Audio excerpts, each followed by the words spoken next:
C'est- Aujourd'hui, on va parler de bouquins qui ont un format pour tenir dans la poche, comme cet omnibus.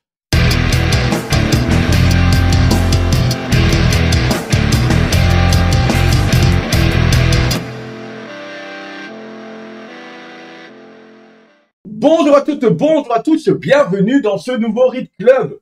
Non, aujourd'hui on ne va pas parler d'omnibus, mais bien de bouquins finalement qui ont tous un format pocket, si on veut, puisqu'aujourd'hui on va parler de Marvel Pocket. Mais après, derrière, puisqu'il n'y aura qu'une vidéo cette semaine, je vais aussi un petit peu vous parler de mes lectures manga, puisque si vous avez vu la vidéo précédente, eh bien, vous savez que j'ai remis les pieds dans le manga un petit peu dû au prix des bouquins que je trouve excessif. Mais puis voilà, on n'en parle plus, on n'en parle plus.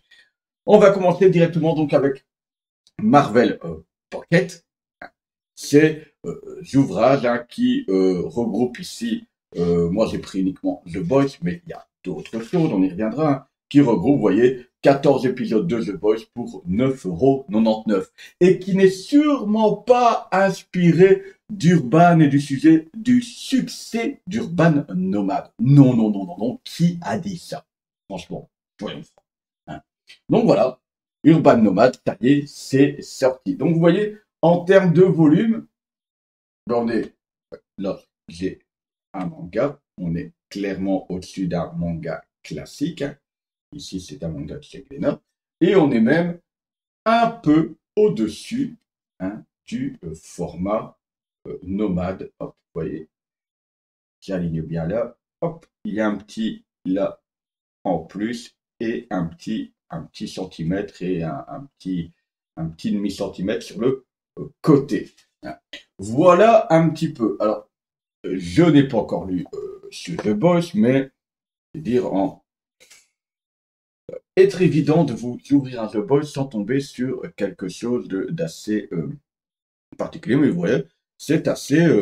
Moi, je trouve que j'ai lu quelques pages en magasin avant de l'acheter. Je trouve que c'est quand même très, très confort de lecture. Alors, le papier est un peu plus mat, ça forcément. Mais voilà, Panini, quand ils veulent, ils peuvent quand même s'aligner un petit peu sur les prix que proposent la concurrence, quoi. Parce que finalement, on est sur le même type de travail que sur Urban Nomad, on est un peu plus grand. Voilà. Avec des prix qui restent toujours identiques. Chez eux, c'est la collection, ils disent la collection sur le site là, à moins de 10 €, c'est du 9,99 €. Ah non, il y en a un 7,99 €, pardon.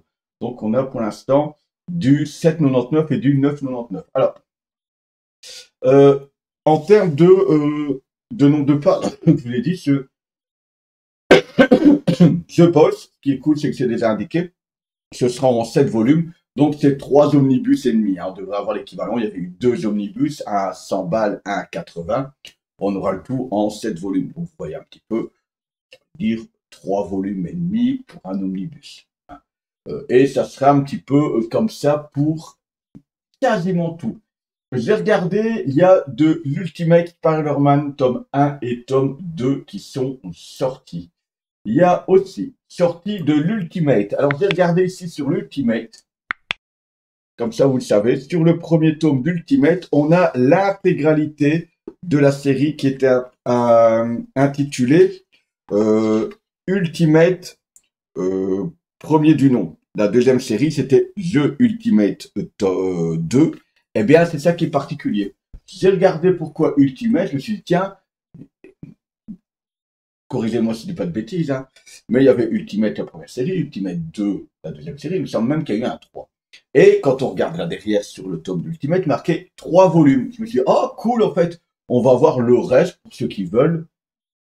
Voilà, les 2 premiers tomes, c'est le même que l'Omnibus, et potentiellement la troisième série. Eh ben non, sur Ultimate, c'est particulier. On a la première série dans le premier tome, et puis la deuxième série sera coupée en 2. Donc, à mon avis, sera peut-être un peu moins cher pour le coup.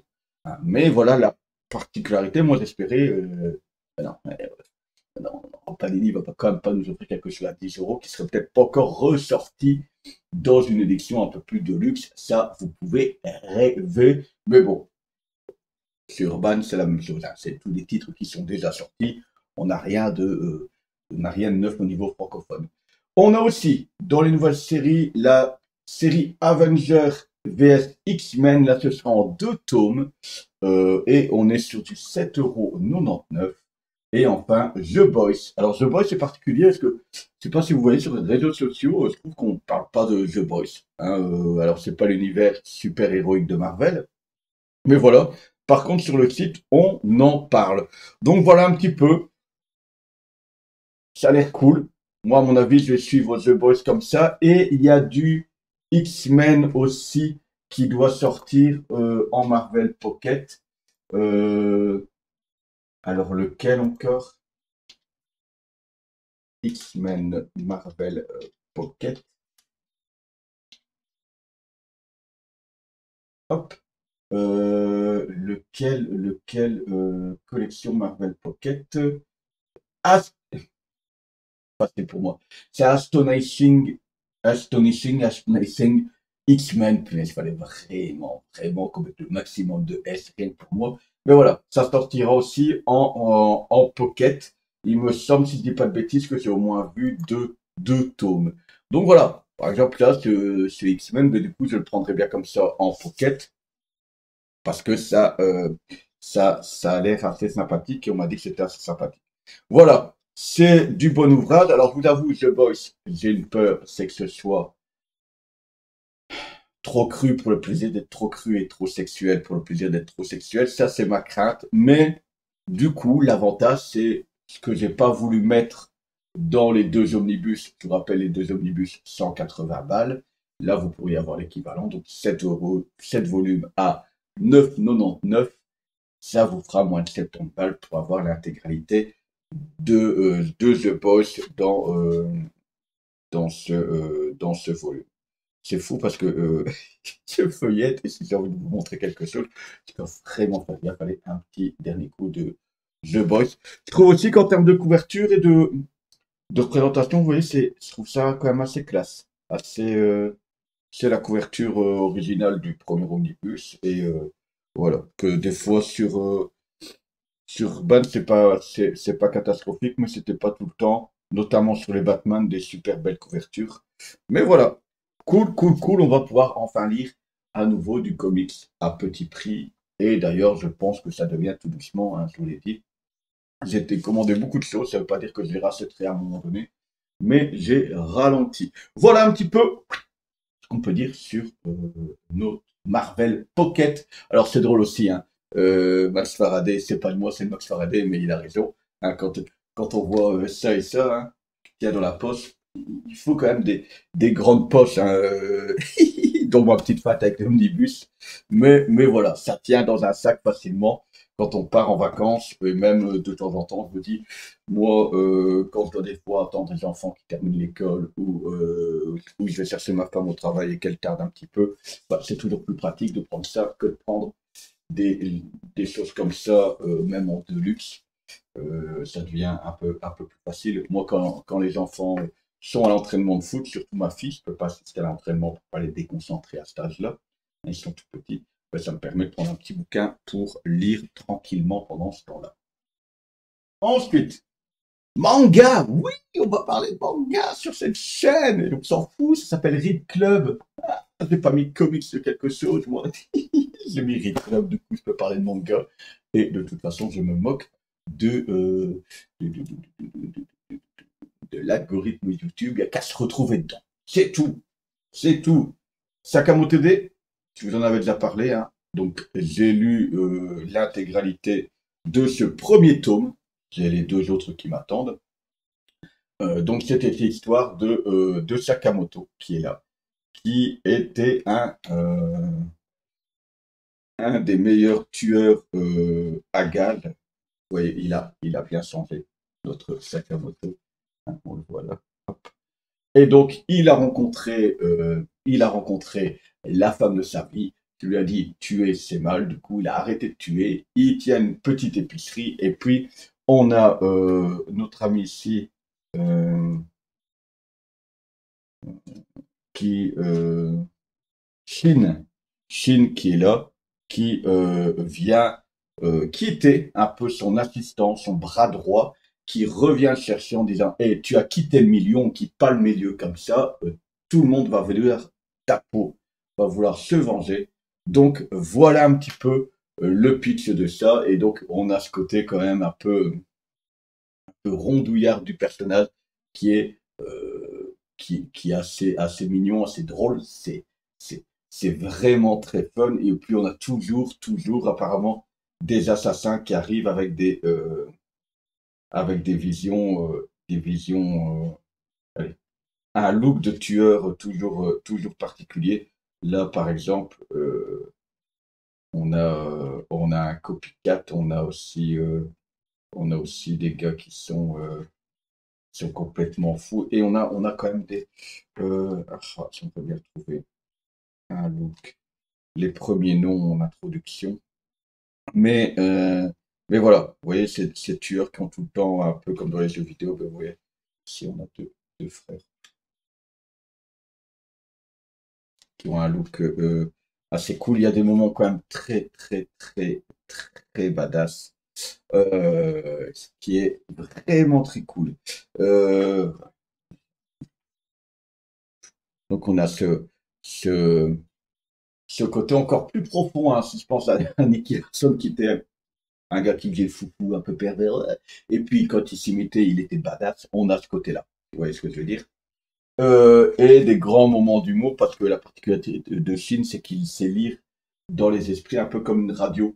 Donc quand les gens sont à une certaine distance, et donc il capte par exemple une des feintes récurrentes, c'est qu'il capte que Sakamoto veut le tuer, et à cette fin de mais pourquoi tu penses que tu es en train de penser à me tuer? Enfin, c'est assez cool.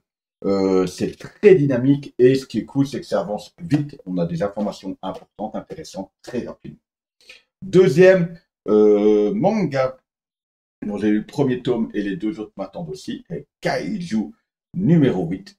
On vit dans, euh, on vit dans un monde où, euh, où il y a des kaiju.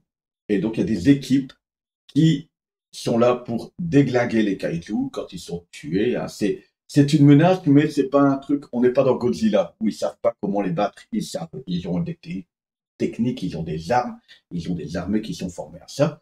Et ensuite, on a des équipes qui viennent découper les kaijus une fois qu'ils sont morts pour aller les donner à telle entreprise parce qu'avec les muscles, ils vont faire ça, avec le colon, ils vont faire ça, etc. Et on a notre héros principal qui est ici, Kafka. Kafka qui est expérimenté dans le dépeçage dans le dépeçage de, de monstres. Voilà. Kafka a une particularité, c'est qu'il a tenté de faire partie de l'armée là qui détruit les kaijus, mais il a foiré son coup. Il a foiré son coup, et voilà, il est passé outre ça jusqu'à ce que il rencontre Reno ici Ichikawa, qui lui est venu là faire un stage en fait de dépeceur parce que lui il veut faire l'examen d'entrée, et il sait que pendant des années on posait des questions sur les techniques de dépeçage, etc. Donc il vient un petit peu, il a pris ce job pour emmagasiner du savoir, mais en même temps il dit à Kafka ouais, si t'es abandonné, c'est que t'es un gros naze et que t'as pas les tripes quoi. Voilà. Petite particularité, c'est que notre ami Kafka va, lors d'une attaque de kaiju, se faire posséder par un insecte qui va rentrer dans sa bouche, et il va choper il va se transformer en kaiju, et donc il est capable de passer désormais de sa forme humaine, ça arrive très vite, hein, c'est pas du spoil, de sa forme humaine à sa forme kaiju, et vous comprenez bien que tenter de faire partie de l'armée tout en étant un kaiju, ça va être assez compliqué. Là aussi, on apprend vite des choses sur le passé des personnages, etc. Ça avance. Donc le premier tome, je trouve qu'il avance très vite. Et c'est cool parce qu'on sait très vite si on va aimer ou pas. Et les deux là, les deux mangas, ça va être fun. Pour moi, je pense que dans deux univers totalement différents, ça va être très fun. Ça, c'est badass, hein. Les combats là, vous voyez, c'est des combats face à des kaiju, forcément. Il y a de la puissance. On sent la puissance qui se dégage des combats. Euh, Exemple, hein. Et ça ne rigole pas du tout. C'est vraiment, vraiment, pour moi, une bonne petite peur. Je suis content de mon retour dans le manga, pour tout vous dire. Et ensuite, le dernier, là, j'ai pas tout lu. Vous voyez, hop, il me reste ça à lire. J'ai commencé à le lire ce matin. C'est celui qui me faisait le plus peur, Dan Dadan. Dan Dadan, c'est quoi? On suit euh, deux personnages, une, euh, une jeune fille qui, je n'ai plus son nom comme ça. Euh,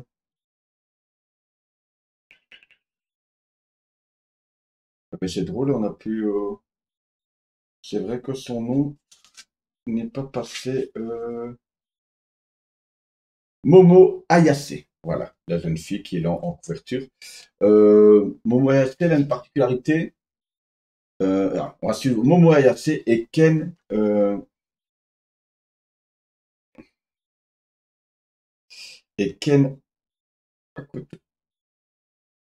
Takaura. Ken Takaura, excusez-moi. Oui, ici on l'a tous les deux. Hop, voilà. Et donc, il y a une particularité, c'est que, bon, elle a du mal avec les mecs, hein, d'avoir un petit copain. C'est un petit peu un garçon manqué. Et lui, il n'a pas beaucoup d'amis à l'école. Et en fait, notre ami Ken, donc le garçon, lui, il croit aux extraterrestres. À toutes ces choses-là, il est persuadé que ça existe. Et elle croit aux fantômes. Sa grand-mère et comme c'est comment on appelle, une sorte d'exorciste. Voilà. Donc, il y a ces deux choses diamétralement opposées, mais ce qui est drôle, et c'est drôle, c'est le lancement d'espoir en tout cas. Elle dit, c'est n'importe quoi de croire aux ovnis, et lui, c'est n'importe quoi de croire aux fantômes.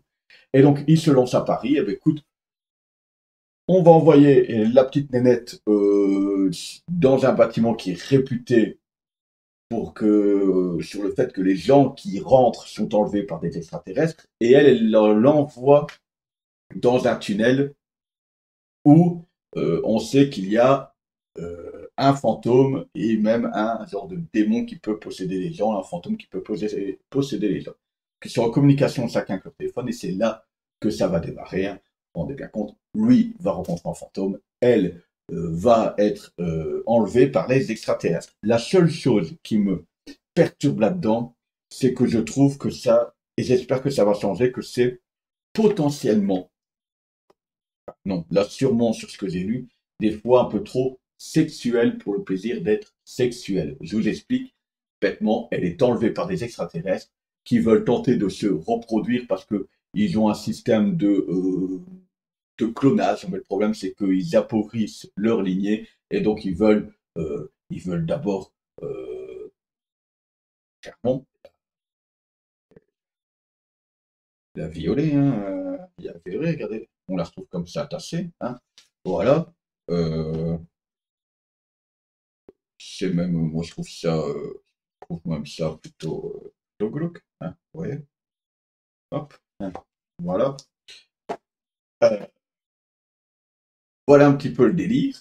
Euh, Même le garçon, le fantôme qui va le posséder, qui fait des allusions sexuelles, mais c'est trop, quoi. Est-ce que c'était vraiment nécessaire? Et je me dis, déjà, si vous êtes parent, vous êtes un petit enfant chez vous, hein, enfin, un enfant, un gamin de 8, 9, 10 ans qui veut lire du.